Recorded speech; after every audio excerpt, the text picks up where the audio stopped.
Assalamualaikum warahmatullahi wabarakatuh. Bertemu kembali dengan saya Pirsua07 Channel. Channel membahas soal seputar P3K dan pembahasannya, serta info pendidikan lainnya. Teman-teman, seleksi P3K tahap 1 telah dimulai pada hari ini. Mudah-mudahan teman-teman yang sudah mengikuti seleksi P3K pada tahap ini, lulus dan yang belum, agar dapat mempersiapkan diri dengan baik dan bisa lulus pada seleksi tahap kedua ini ya teman-teman. Baik teman-teman, sebelum lanjut jangan lupa subscribe, like, komen, dan share agar saya lebih semangat lagi dalam menyajikan konten-konten pendidikan lainnya. Baik teman-teman, kita mulai saja pada soal yang pertama. Faktor keadaan alam yang mempengaruhi terbentuknya pusat pertumbuhan di suatu wilayah adalah A. Tersedianya sarana transportasi, B. Fasilitas umum memadai, C. Jumlah penduduk tinggi, D. Kualitas sumber daya manusia tinggi, E. Ketersediaan bahan baku melimpah. Teman-teman silakan dipilih kira-kira mana jawaban yang paling tepat dari pertanyaan ini. Baik teman-teman, jawaban yang paling tepat dari pertanyaan ini adalah, ya betul sekali, jawaban yang paling tepat adalah E. Kenapa E? Coba kita lihat dulu dari semua pilihannya ya teman-teman. Kata kunci dari soal ini adalah faktor keadaan alam. Jadi kita harus mencari jawaban yang berhubungan dengan keadaan alam ya teman-teman.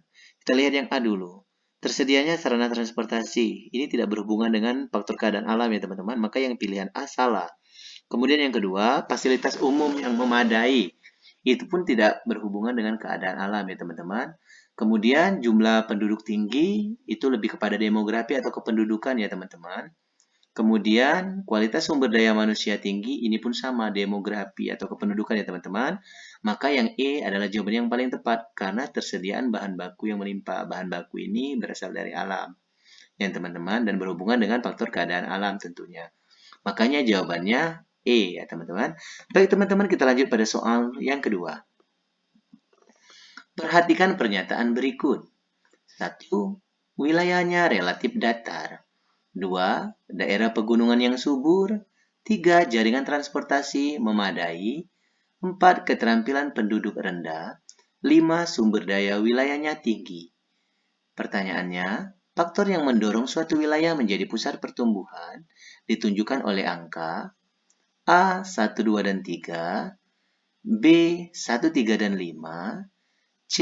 2, 3, dan 4, E. 2, 3, dan 5, E. 3, 4, dan 5. Teman-teman silakan dipilih mana kira-kira faktor yang mendorong suatu wilayah menjadi pusat pertumbuhan. Ya teman-teman. Baik teman-teman silakan dipilih jawabannya.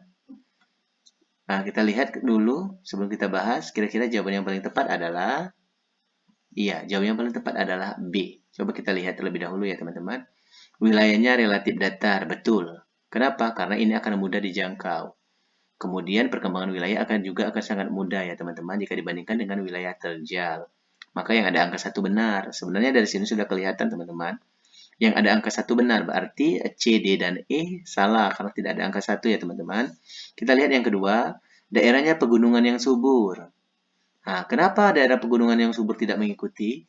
Karena pada umumnya daerah pegunungan ini memiliki wilayah yang tidak datar atau relatif berbukit atau terjal ya teman-teman, sehingga dalam pengembangan wilayahnya akan menjadi kesulitan kita.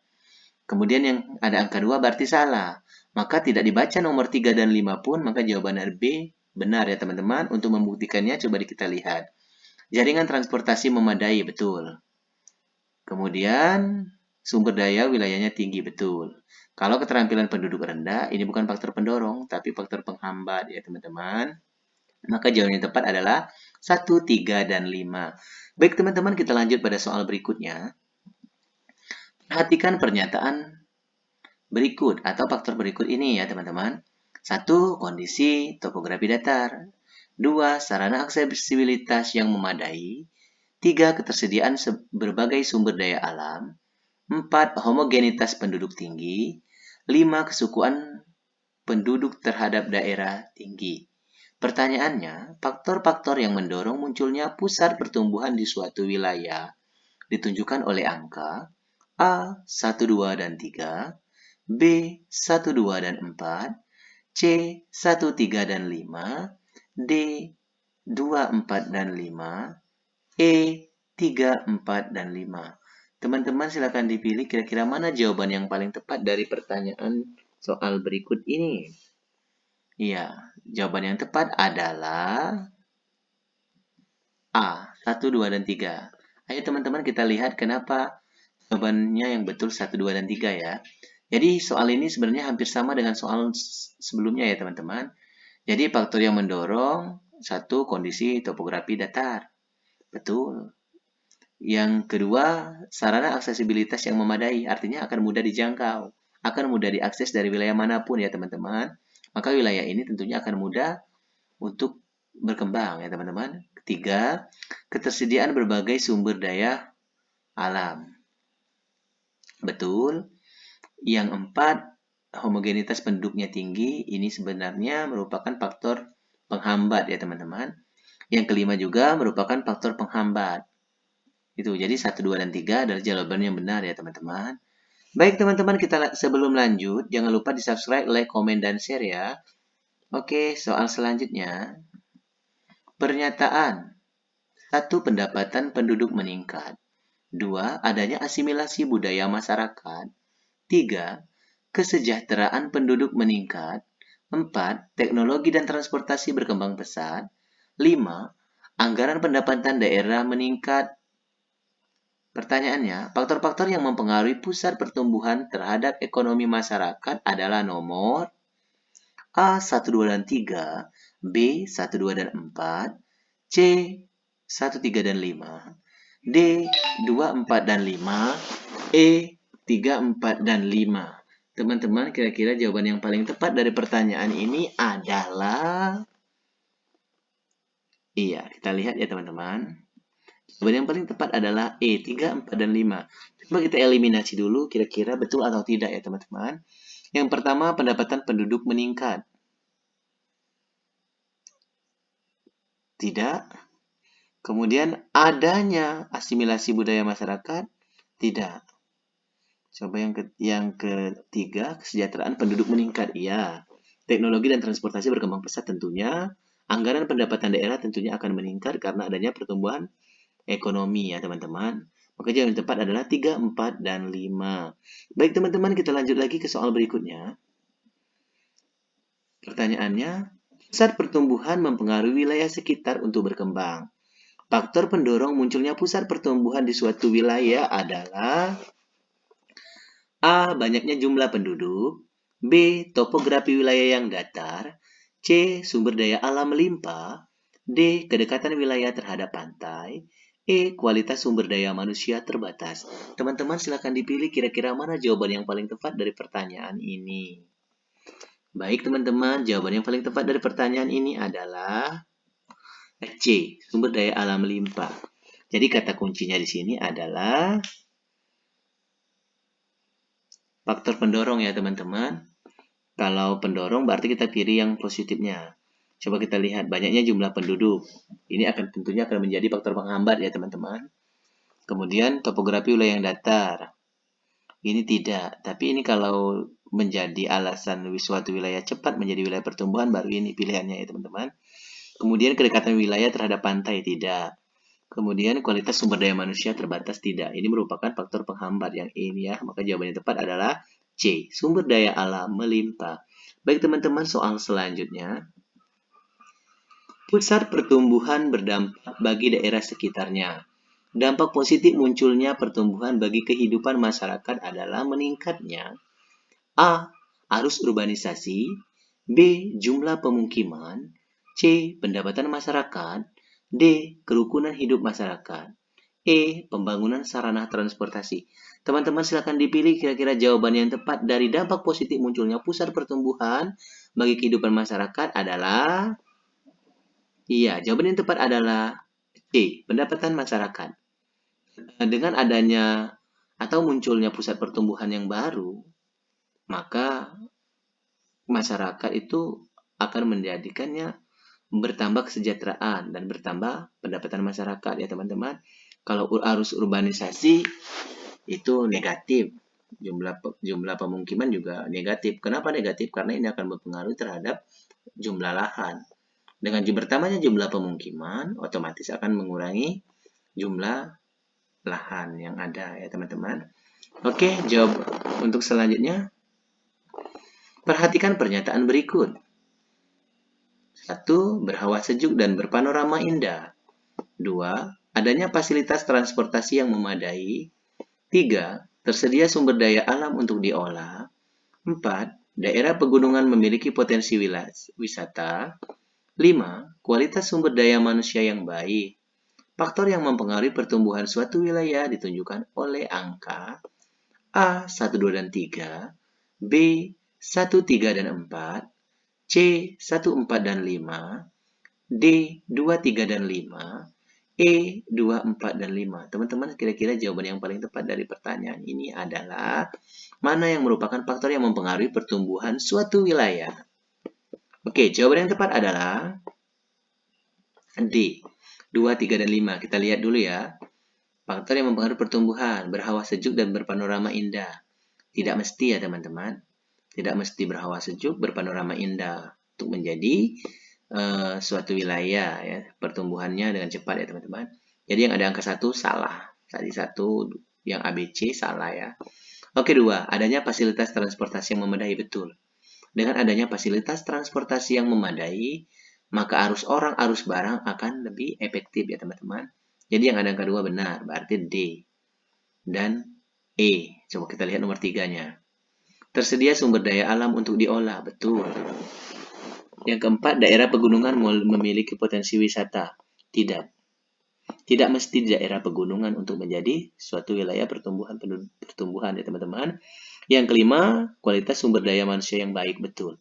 Dengan adanya sumber daya manusia yang baik tentunya akan mendorong cepatnya pertumbuhan suatu wilayah ya teman-teman. Maka jawaban yang tepat adalah D, 2, 3, dan 5. Baik teman-teman, soal selanjutnya. Perhatikan faktor-faktor berikut. 1. Terdapat banyak sumber daya bahan baku. 2. Adat istiadat cenderung kuat. 3. Sumber daya manusia memadai. 4. Sarana dan prasarana memadai. 5. Banyak investor menanamkan modal.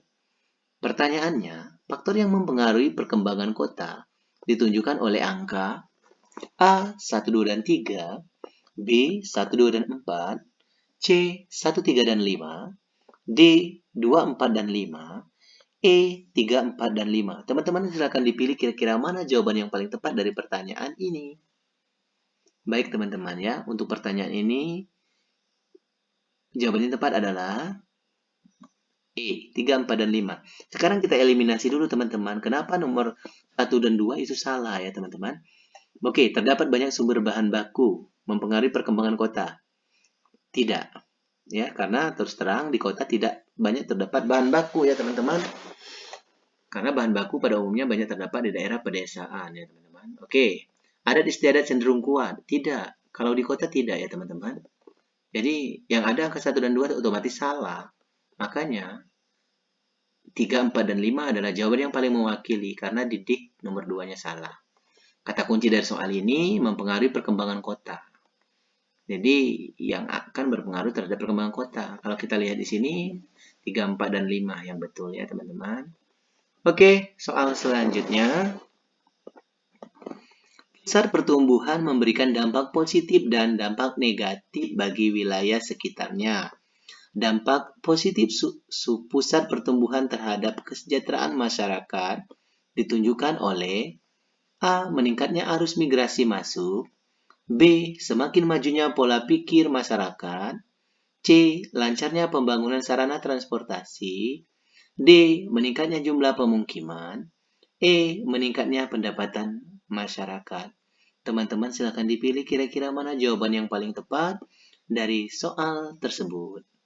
Kata kuncinya ya teman-teman, dampak positif pusat pertumbuhan ya teman-teman terhadap kesejahteraan masyarakat. Jadi pilih yang positif aja teman-teman. Baik, jawaban yang tepat adalah E, meningkatnya pendapatan masyarakat ya teman-teman. Kenapa tidak A, meningkatnya arus migrasi masuk? Ini dampak negatif ya teman-teman. Semakin majunya pola pikir masyarakat. Nah, ini tidak lebih kurang berhubungan ya teman-teman terhadap kesejahteraan ya. Kemudian lancarnya pembangunan sarana transportasi tidak ada hubungannya juga sebenarnya atau hubungannya juga kecil ya teman-teman. Kemudian meningkatnya jumlah pemukiman. Ini negatif ya teman-teman. Yang jawaban yang tepat adalah E. Meningkatnya pendapatan masyarakat. Baik, selanjutnya. Desa mempunyai kondisi lahan yang heterogen dan topografi beragam. Tata ruang di desa menyesuaikan kondisi alam di daerah tersebut. Oleh karena itu, ciri pola tata ruang desa secara umum yaitu A. Rumah dikelilingi pekarangan luas. B. Jarak antar rumah cukup rapat. C. Perencanaan ruang sangat teratur. D. Memiliki banyak tempat parkir. E. Terdapat banyak tempat rekreasi. Teman-teman silakan dipilih kira-kira mana jawaban yang paling tepat dari pertanyaan ini yang berhubungan dengan ciri pola tata ruang desa secara umum. Jawaban yang tepat adalah A. Rumah dikelilingi pekarangan yang luas ya teman-teman. Sekarang kita eliminasi kenapa B, C, D, dan E salah. Jadi, ciri pola tata ruang desa, kata kuncinya ya teman-teman, jarak antar rumah cukup rapat, tidak. Kalau di desa, pada umumnya, rumah-rumah itu berjarak jarang ya teman-teman, antar rumah yang satu dengan rumah yang lainnya. Makanya B-nya salah ya teman-teman. Ini lebih cocok di kota. Kemudian perencanaan ruang sangat teratur, tidak kalau di desa. Desa ini lebih cenderung amburadul ya. Jadi ini untuk kota. Memiliki banyak tempat parkir, ini tidak cocok untuk di desa teman-teman. Ini cocoknya untuk di kota. Banyak tempat rekreasi juga di kota. Makanya jawaban yang tepat adalah A. Rumah dikelilingi pekarangan yang luas. Nah, pekarangan luas ini bisa terjadi di desa atau bisa ada di desa karena masih luasnya lahan yang terdapat di desa. Karena jumlah penduduk yang jarang ya teman-teman. Baik teman-teman, terima kasih karena sudah menonton video ini. Jangan lupa subscribe, like, komen, dan share channel kami Pirswa07. Semoga bermanfaat dan teman-teman lulus pada seleksi P3K tahun ini. Amin ya robbal alamin. Saya akhiri, wassalamualaikum warahmatullahi wabarakatuh.